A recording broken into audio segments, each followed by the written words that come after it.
You're there, sitting, watching, spending time.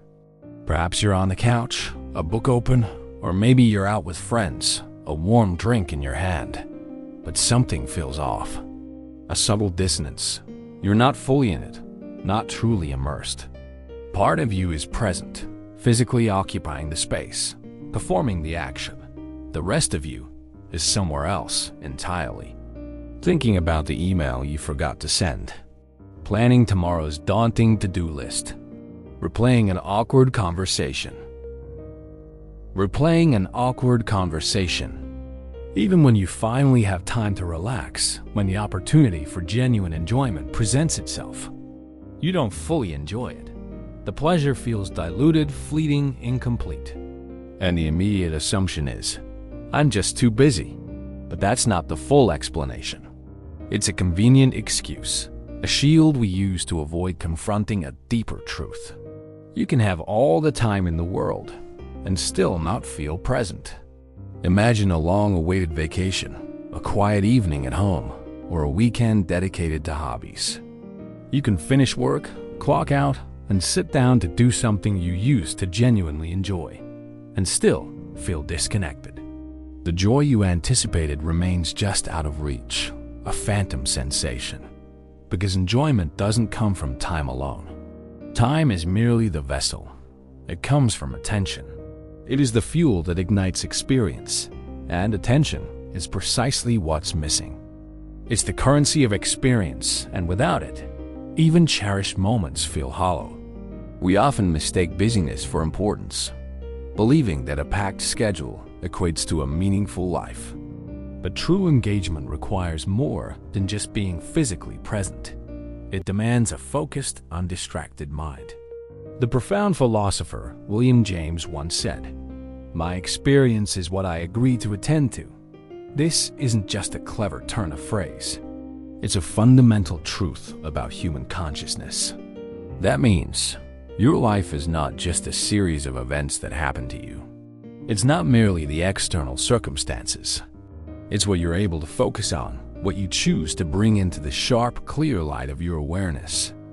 If your attention is constantly divided, scattered across multiple inputs and internal monologues, your experience becomes shallow, fragmented, and ultimately unsatisfying. Not because the moment itself lacks value or beauty. The sunset is still vibrant, the music still melodious, but because you're not fully there to receive it, to absorb its richness, to let it truly resonate within you. If this feels familiar, if you recognize this pervasive sense of half-presence in your own life, then follow Daily Reset Lab. This isn't about doing more, adding another task to your already overflowing plate. It's about understanding why nothing feels complete, why satisfaction remains elusive despite your efforts. It's about recognizing the subtle, insidious shifts in our mental landscape that have led us to this state of perpetual half-presence. Your attention isn't stable anymore. It's not a steady beam, but a flickering, restless flame. It's fragmented, broken into countless tiny pieces, each vying for a moment of your awareness. You've trained it that way, often unconsciously, through years of habit and environmental conditioning. Switching constantly between apps on your phone, jumping from social media to email to news. Between thoughts, a relentless internal monologue that never truly pauses. Between tasks, juggling multiple projects simultaneously, so your brain adapts. It's a remarkable organ, always seeking to optimize for its environment. It learns to operate in short bursts, becoming adept at rapid context switching. Quick engagement, a fleeting glance at a notification. Quick shifts moving from one digital distraction to the next. Quick exits, never lingering. But enjoyment, true, deep, satisfying enjoyment, requires something fundamentally different. Sustained attention. The ability to hold a single focus, to delve deeply into an experience without interruption. And that's what's been reduced, diminished by the very habits we've cultivated. Work doesn't just take your time. It demands your mental energy, your cognitive resources. It shapes your mental state, molding your brain into a particular mode of operation. You spend hours each day completing tasks, often under pressure, solving complex problems requiring intense focus, thinking ahead, strategizing, anticipating future challenges. So your brain stays in processing mode. And when work ends, when you finally close your laptop or leave the office, that mode doesn't switch off immediately. It lingers, a residual hum in the background of your mind. You carry it with you like an invisible backpack.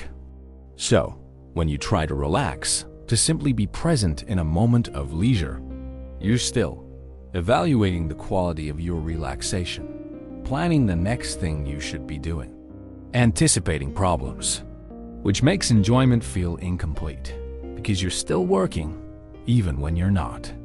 Beyond the lingering effects of work, there's always something running in the background of your mind.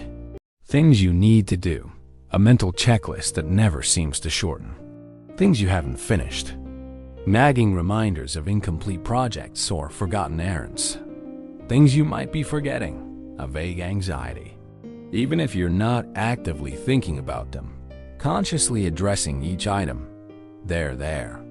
A low-frequency hum beneath the surface of your awareness, consuming precious cognitive bandwidth. And that quiet mental noise, that constant internal chatter, competes fiercely with the present moment, pulling your attention away from whatever you're trying to experience. So instead of being fully immersed, lost in the flow, you're divided. Your focus split between the external world and your internal monologue. So, what can be done? Try this, a simple yet profoundly challenging exercise.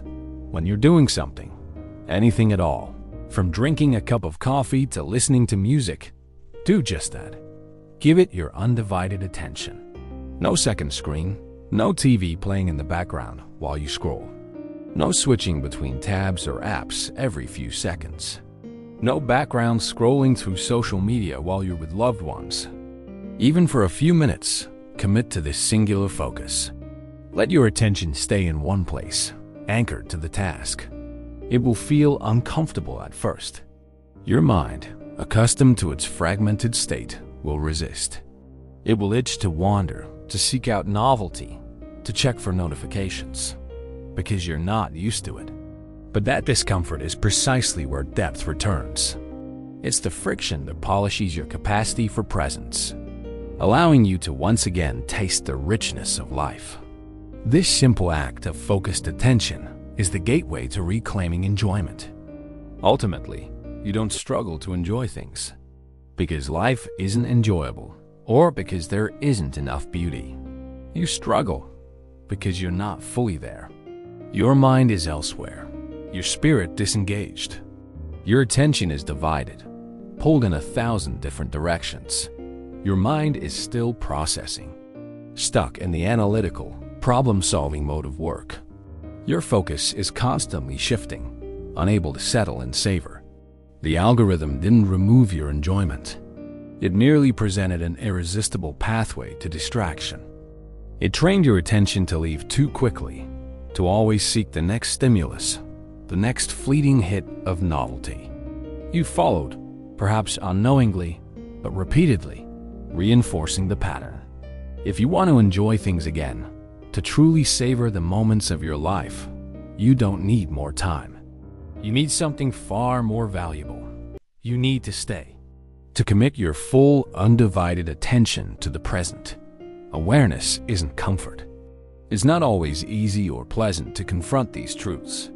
It's responsibility. The responsibility to reclaim your attention, to cultivate presence, and to engage fully with the one life you have.